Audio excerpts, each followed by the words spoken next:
Yes, the BBC World Service jingle that was played on the hour, every hour. Well, this got me hooked. Now, I just didn't tune to the BBC for news. I also tuned in to the John Peel Show, the UK Top 20, the Tony Myatt Show, drama, comedies, the prom concerts. Yes, I was very hooked. At that point, from the age of 7, a day has not gone by that I have not listened to the BBC World Service. Now, those of you who've been listening to the program on a regular basis know that we have been giving great attention to the cuts to the BBC World Service. Many thousands of people around the world are also mystified and angry at the cuts to shortwave services to regions of the world where press freedom and access to information is controlled, like China, for example. There have been many tweets and blogs posting the latest information. One of the best is the SOS BBC World Service group on Facebook. SOS BBC World Service is made up of people from the four corners of the world, including a number of current and former BBC World Service employees who have intimate knowledge of the work done by the BBC World Service. One of those involved in the Facebook group is Keith Somerville. Keith began his work at the BBC in 1980, working at BBC Monitoring. He then ended up at Bush House as an editor and producer for various programs. After I'd been out and worked in Malawi, the BBC, because I didn't broadcast, the BBC allowed me to write on a freelance basis for specialist African publications. And because very few foreign journalists have been able to get into Malawi, the fact that I'd lived there for 9 months and knew a lot of the people there, I started writing quite a lot about Malawi. I also wrote, because of my background with the Soviet Union and Southern Africa, a lot about the Southern African liberation movements. And I also worked for the anti-apartheid movement. And as I was doing this, a lot of writing on Southern Africa, I started being interviewed on a regular basis for World Service programs, particularly on the war in Angola, on the role that the Soviet Union and Cuba were playing in Southern Africa. Then somebody suggested to me, why don't you come up and actually work for us? Instead of us just interviewing you down the line from Caversham, come up and give it a try for 6 months. Come up and work here temporarily. I went up there and I loved it. I loved as you can tell from the amount I'm talking, I loved getting in front of the microphone. And so I then stayed at the World Service, initially as a producer, then as an editor of a group of programs. And then eventually, much later on, after I'd done about 15 years of broadcasting, I moved into training other journalists. Now, let me ask you, because one of the challenges that goes on with international broadcasters today, the BBC World Service, Radio Canada International, Voice of America, and many others, is people that are working in that medium quite often don't know what international broadcasting is. They're hired strictly as journalists. Was that the case when you were there? Or did you, I mean, for example, at home, listen to international radio as well? I listened to the World Service endlessly. I would never have the World Service off my radio when I was at Monitoring, when I moved up to work for the World Service. I think because I'd been in Monitoring, I then also had the background of what other broadcasters were saying. And we would, of course, at the World Service, get all the transcripts from Monitoring of what major radio stations, news agencies around the world were saying. And at the World Service, recruitment was very mixed. It was very, very eclectic. So there would be people like me who came from the monitoring background with specialist areas that we had knowledge on. They would also recruit people from newspapers, from domestic radio, who had the radio or journalism skills. And then they learned about international broadcasting, about their audience, about international affairs, while I felt I knew about that, and I learned about radio. So it was a mix, and so you got a really fascinating mix of people there. Massive, massive well of experience, knowledge, and not, I hasten to add, and in fact mainly not the English speakers, but the people recruited from across the world. What made and makes the World Service so strong is this mix, that people are recruited from the countries to which they're broadcasting. Now, one concern that has been brought up, not just in the UK, but in many other countries, usually when there's government cutbacks, the first thing they look at is the international service, because the domestic population don't listen to it. And, for example, in Canada, the reaction from most Canadians, let's say, who don't live or travel outside of Canada is, well, Radio Canada International, we don't need it. Is that the same kind of view that you have in the United Kingdom? Not exactly. I think there are an awful lot of people in the United Kingdom, and I'll be quite rude here, people who are the Sun readers and who watch soaps and don't listen to the news, don't watch the news, who probably think World Service, well, so what? Mm-hmm. But there are an awful lot of people who know of it through having listened to it when abroad, know of it because other people listen to it. And there is, I think, quite a pride in the World Service because it is still viewed around the world, and I think rightly so, as one of the most reliable, least unbalanced, and best informed sources of news. And I think there is quite a pride in a lot of people who know about it throughout Britain, even people who don't listen that often, that here is something that actually represents the best of what British journalism and the best of what Britain, viewing itself as a fair country, can present to the world. Well, something else I think that makes the BBC World Service special. I mean, I've traveled a fair amount through Southeast Asia, and when I went to Indonesia last summer, I spent a couple of weeks there, and I went off into villages in the countryside, and there were people that every night would listen to the BBC World Service on shortwave, not to get news from the United Kingdom, but to get news about Indonesia. Yeah, absolutely. Again, because we recruit people from those countries, we get the knowledge, we get the contacts. When I was working at the World Service, if I wanted to know before doing a broadcast or before putting together an item for a program, say on what was going on in Kenya or Tanzania, I wouldn't just look at the wires. I wouldn't just look at what was in the papers. I would go to our Swahili service, because they would know. And so we would broadcast back to those parts of the world a level of knowledge and coverage and insight into what was going on in their countries based on indigenous journalists, but who were not being, if you like, hemmed in by the restrictions of their own governments. So, say the Indonesian service would have great journalists from Indonesia who could broadcast from London what they knew without the danger of the pressure from the Indonesian government or political parties about what was being said. Same in Kenya.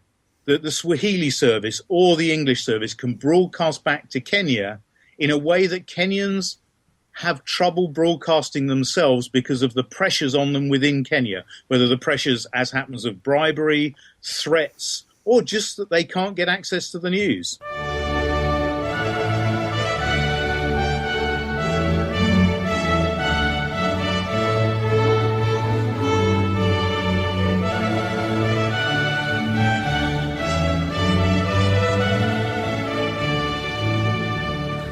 At the beginning of this year, it was announced that the BBC World Service would be facing cuts.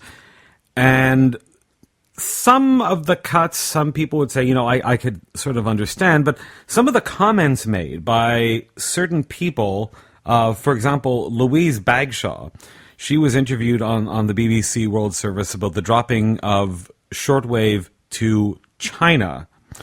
It kind of makes me wonder sometimes who the leaders now are, because she had this view that nobody listens to shortwave and that's it. And from my point of view, that sounded like somebody either that has never been to China or who never lived there. Now, I lived in China for 8 years, and I can tell you that, of course, not in Beijing or Shanghai or Shenzhen or the major cities, but when you go outside those cities, people still do listen to shortwave, and not just to the BBC World Service, but also to domestic stations that use shortwave to reach an audience.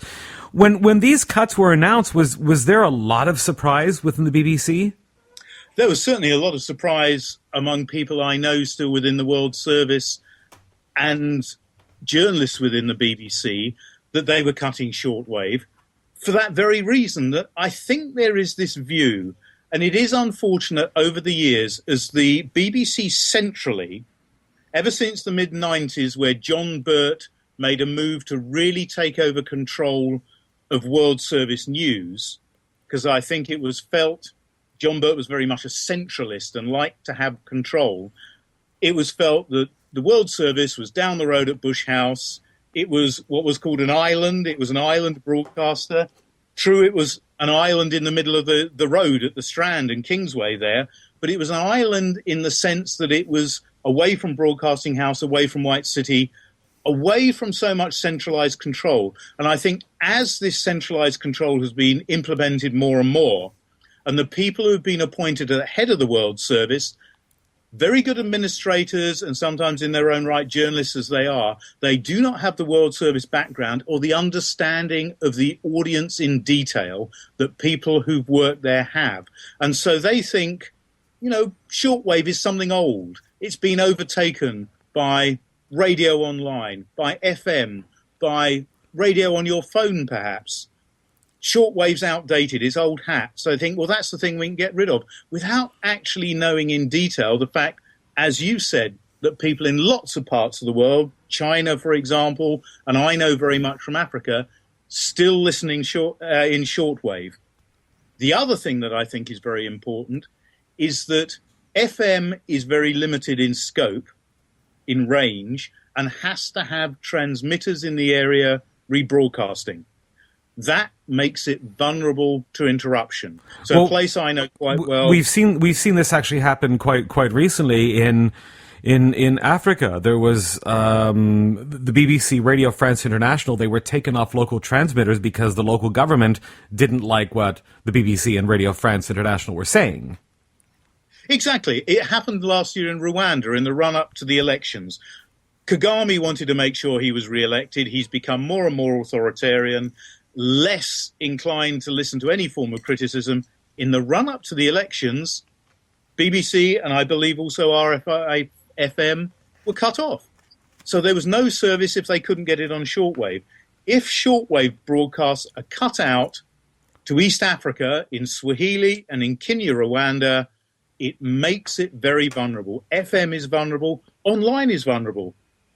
Gaddafi and others in the Middle East have tried to block access online to prevent news getting through to the people who are opposing them. Well, we see this is something that China's been doing for years. When I was in China, I was able to access, say, the Radio 1 site, Radio 2, Radio 3, Radio 4, but when I went to click on the BBC Chinese service or the BBC World Service, it was blocked.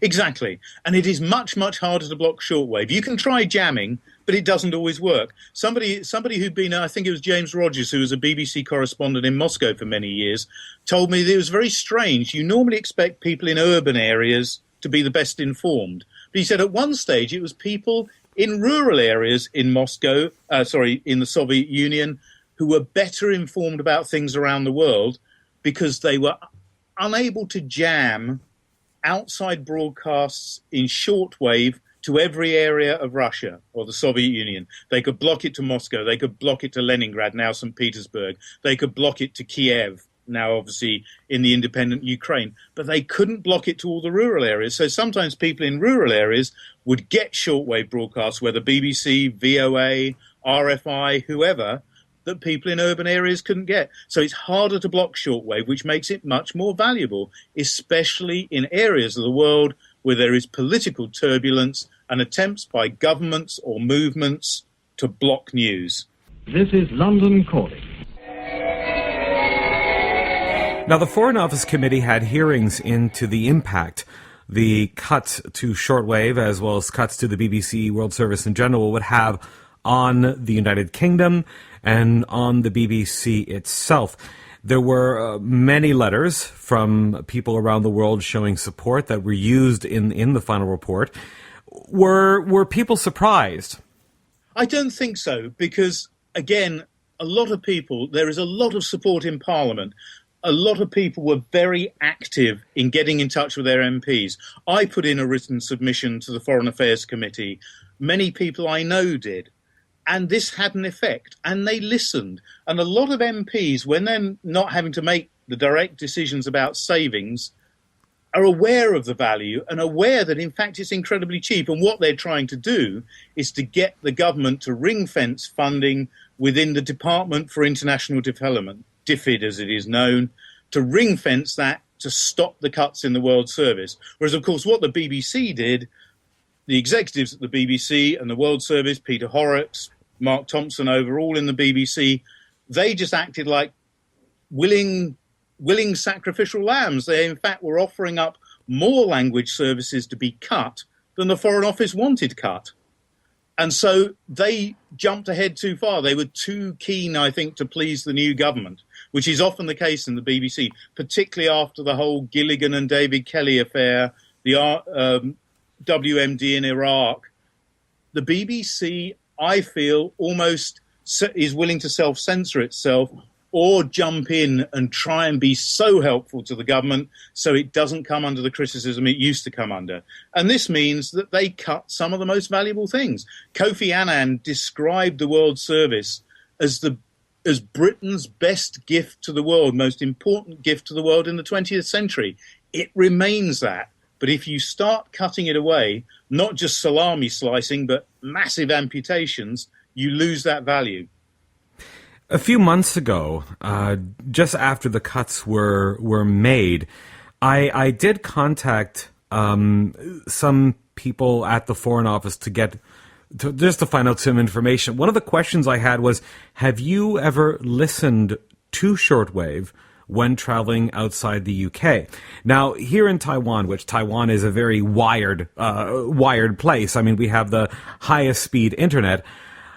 A lot of people that I know that listen to the BBC either listen to it from medium wave relays from Singapore or listen to it on shortwave. Shortwave can actually sound really good when it's engineered right, but it seems as one of my colleagues said to me who lives in Sri Lanka, he said at one time the BBC World Service had 10 channels, 10 frequencies in English to Sri Lanka. They cut it down to 3 because of budget, and then all of a sudden they turned around and said, oh, we're going to get rid of it completely because nobody's listening. Well, hello. Yeah. I know. I don't know where they get this idea that nobody is listening on shortwave. I think it's because they tend to concentrate their surveys in cities and among the very well-educated who are more likely to listen on FM or to listen online.